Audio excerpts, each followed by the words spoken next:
7 రకములైన మానవ జాతుల శకములు వస్తున్నాం. You will find the periods of 7 different races on this earth. You will find the periods of 7 different races on this earth.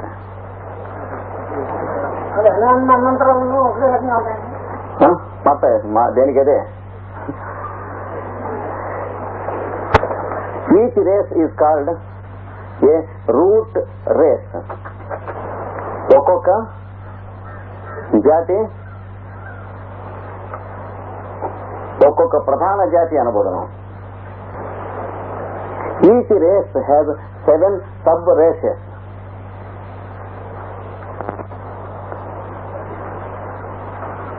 ప్రతి జాతికి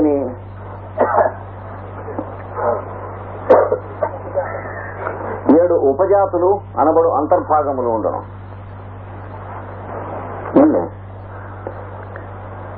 each of us belongs to one of these sub races. మనలో ఒక్కొక్కరము ఇందేదో ఒక ఉపజాతికి సంబంధించిన వారం.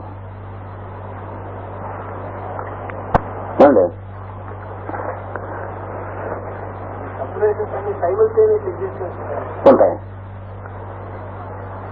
ఈ ఉపజాతులన్నీ సమకాలికముగా భూమిపై జీవించి ఉంటుంది. ఓళ్ళు పోయాక వాళ్ళు రావటం ఉండదు.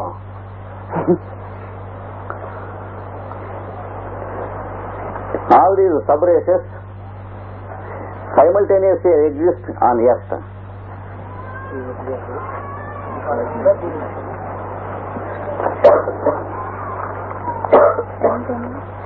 Exist on this Earth.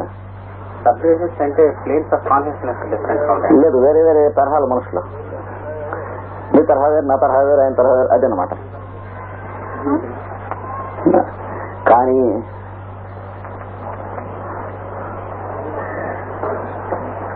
ఏదో ఒక ఉపజాతి మాత్రమే సర్వవ్యాప్తముగా నుండి ప్రసిద్ధికి ఎక్కును. But only one sub race becomes prominent at a time.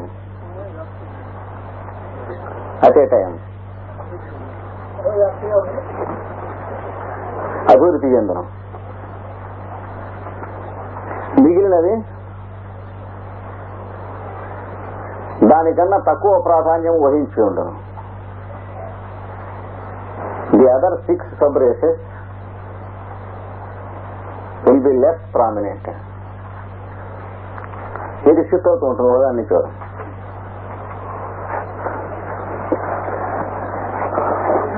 The 7 races have the features of the 7 creative planets.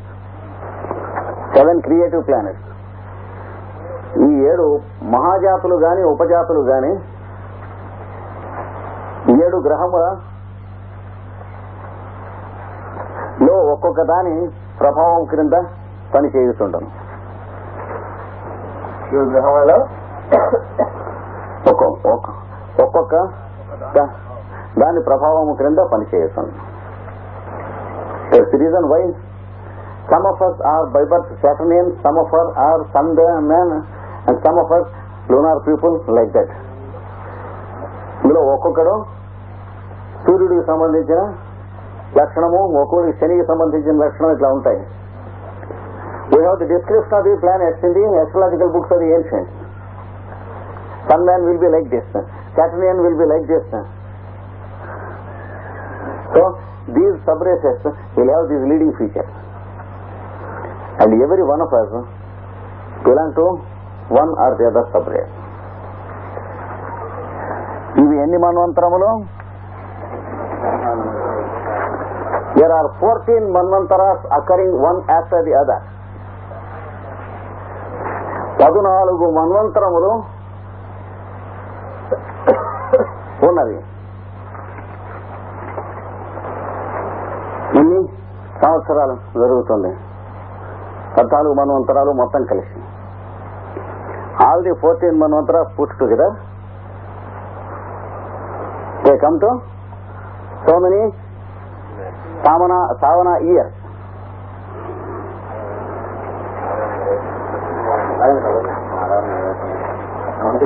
ఏం కాదు సార్ ఇక్కడ 42 కోట్ల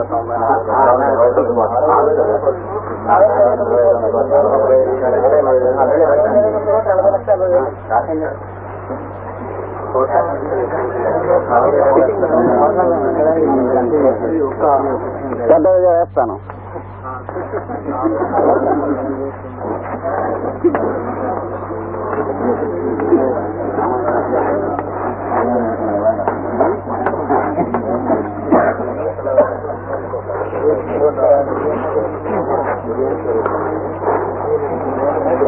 ఏమండి,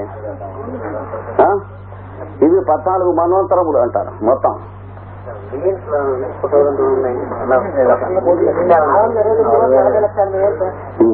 చూస్తున్నారని ఇది సావన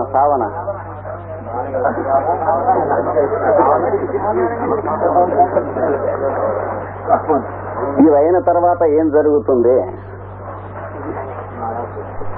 అలా ఉంచండి. ఈ లెక్కలు కొంచెం రఫ్, ఇందులో కొంచెం తేడా వస్తుంది. These calculations are not the finest, they are a bit rough. There is some zero error that occurs through so many crores of years. And that zero error can also be astronomically calculated to correct. And ఇన్ని లక్షల సంవత్సరముల మీద మన లెక్కలో చిన్న చిన్న కొసరు, మొగ్గు, తాలు టైం వెళ్ళిపోతూ ఉంది. అది కూడా మళ్ళీ లెక్క వేయటానికి మార్గం ఉంది. లెక్క వేస్తే that period which should be added to this is called the period of cusp. In Sanskrit it is called Sandhi period. In English it is called cusp.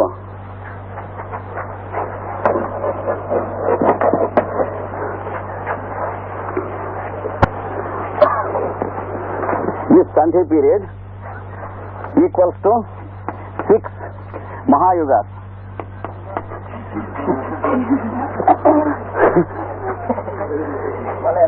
ఆరు మహాయుగముల పాటు ఈ సంధి కాలము తెచ్చు.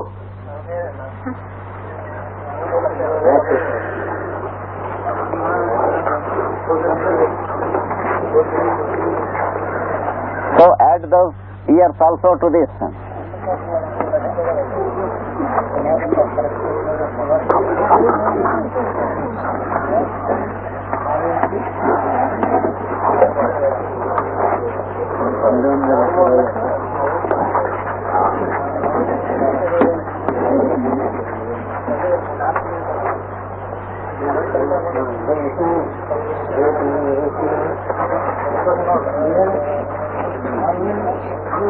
ఇది సంధి సంవత్సరాలు.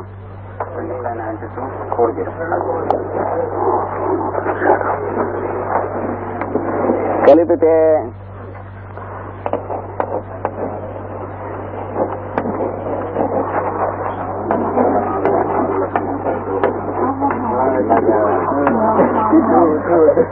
Very happy.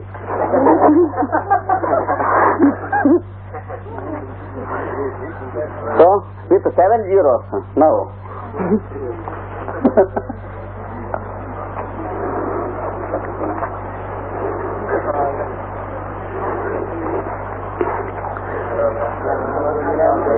ఏడు సున్నాలు.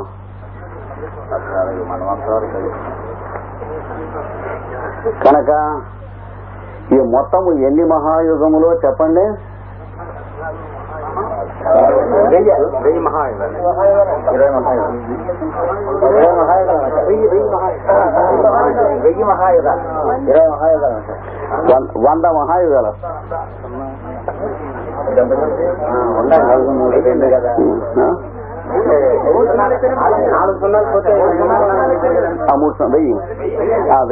వెయ్యి మహాయుగాలు వస్తాయి.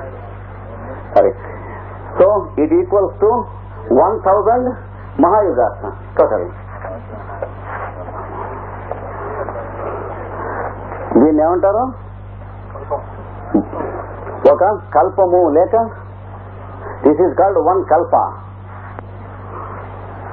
లేక బ్రహ్మకు ఒక పగలు. This is called the day of Brahma. The day of Brahma.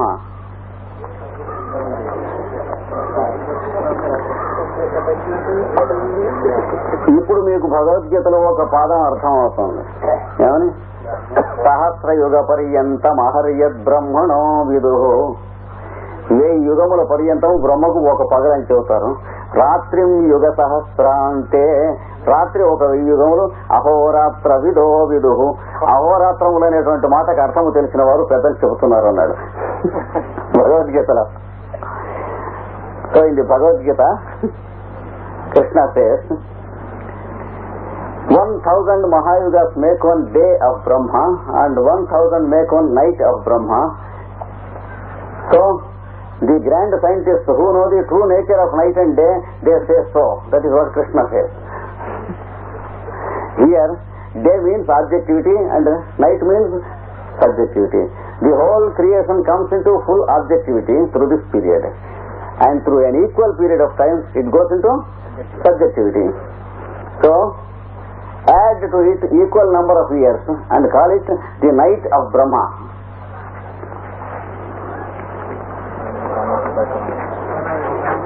This is day of Brahma.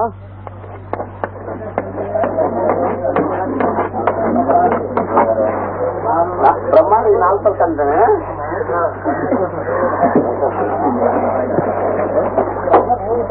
మన సృష్టించేటువంటి వాడు.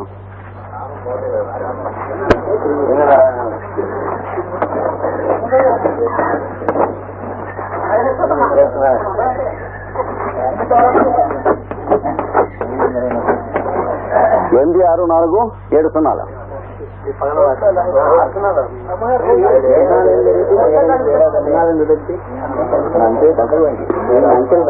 0.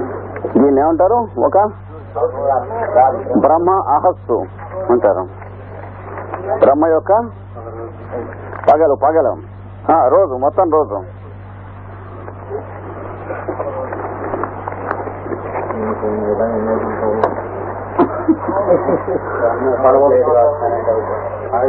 ఇక వద్దన్నారు కనుక ఏది ఎన్ని వేయమంటారు అంటున్నారు కదా. ఏం చేద్దామంటే ఇది 30 పెట్టి హెచ్చ వేసుకుంటే బ్రహ్మ మాసం వస్తుంది. If you multiply this with 30 you will get 1 month of sorry if you divide this. No. This is a day of Brahma. Multiply it with 30, you will get 1 month of Brahma. అంటే మొత్తం అంతా దాని వ్యూహం ఒకటిగానే జరుగుతుంది. And then if you still multiply it with 12, you will get 1 year of Brahma. దానిని 12 పెట్టి హెచ్చ వేసినతో బ్రహ్మ యొక్క సంవత్సరం అవుతును.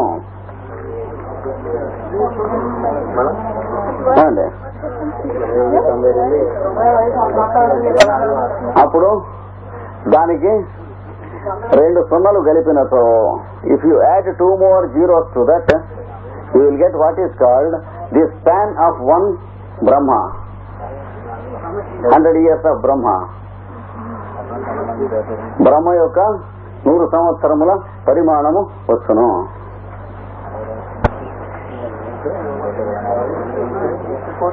అది బ్రహ్మ జీవితకాలం అవుతుంది. కనుక మనము రోజు సంకల్పం చెప్పుకుంటున్నప్పుడు అద్య బ్రహ్మణ అంటే ఇప్పుడు ఉన్నటువంటి బ్రహ్మ యొక్క అని వస్తుంది. అవే ఫిగర్స్ వచ్చి వస్తాయి.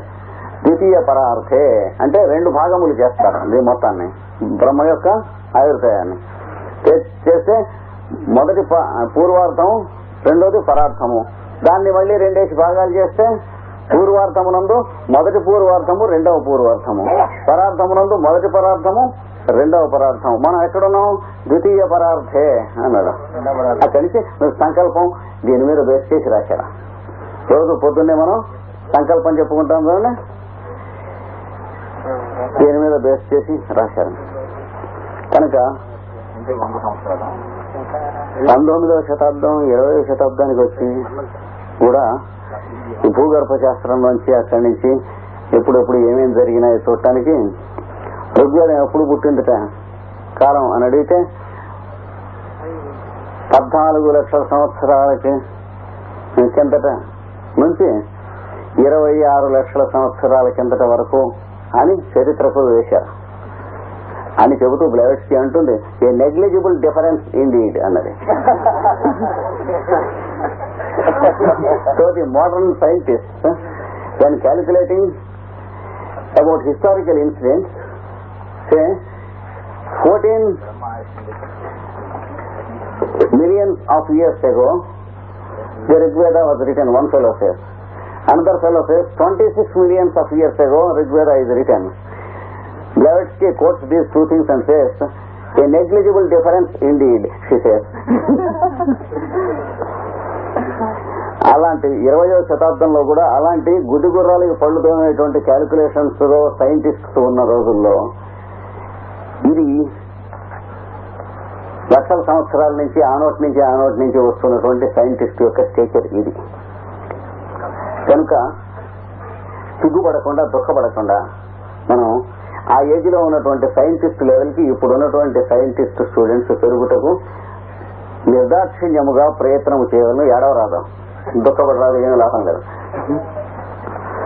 అంటే సైన్స్ లో డిస్కవరీ చేసినప్పుడల్లా యుద్ధాలు చేసుకునేటువంటి పశ్చిమ గుడిలో మనం ఉన్నాం. అది దాటలేదు, కానీ దాటవలసిన ప్రయత్నం చేసుకోవాలి. You're still in the beastly human age of waging wars with these scientific researches we have made, whereas these ancient scientists enjoyed such periods. So we should once again come to the human level from the present beastly instincts of war and fight and disturbance and political ages.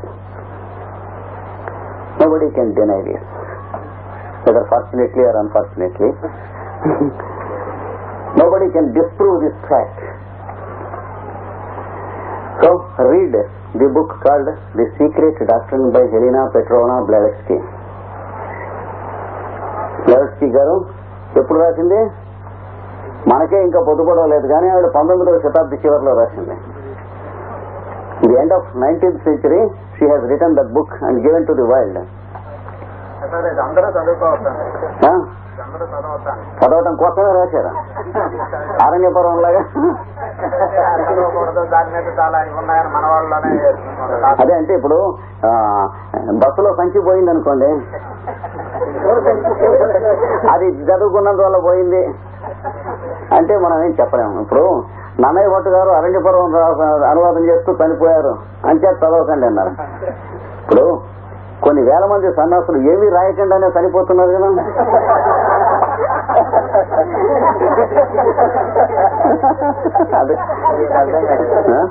So there is a superstition even among our own students of World Teacher Trust, India, as much superstitious as the Occidentalists about black magic. They believe, some of them believe, that the secret doctrine should not be directly studied without getting initiated into it in a ritualistic way. Otherwise there will be some trouble. Recently one gentleman started reading it independently, irrespective of consulting Karapati Krishnamacharya, and that fellow lost his bag and baggage in the bus. It was stolen. So this should not be read directly. And another gentleman began to read it independently, and there was a burglary in his house and theft. So it should not be read. There are two incidents, but there are thefts even without reading one single page of secret doctrine.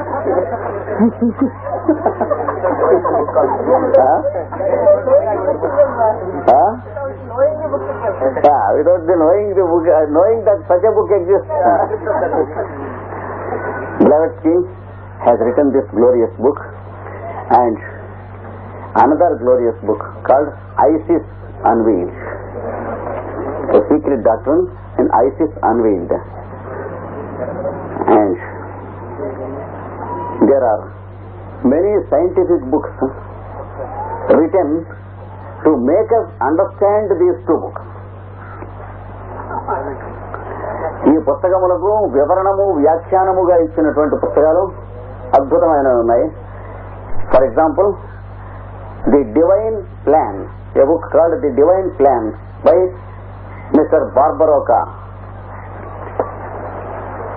భారతీయులు ఎలాగో ఇవి చదువుకుంటాం లేదని masters ఏం చేశారు, తెల్లవాళ్ళకి ఎక్కించారు. బార్బరోకా has written many books on the secret doctrine. For example, the human evolution on this earth, mainly based on secret doctrine. Yes. Manava Jati Parinam. These books prove how unscientific and superstitious and false the Darwin's theory of evolution is. And how we are foolish to believe it and follow it, in spite of the so many unsolvable riddles and holes in the theory.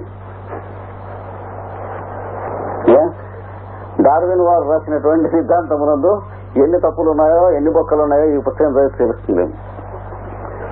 And how the evolution theory of the ancient nations like the ancient Indians, Egyptians, Mesopotamians and Babylonians is as sound and scientific as any advanced scientific treatise, and it is identical. ఇది దీని గురించిన కొంత వివరణ.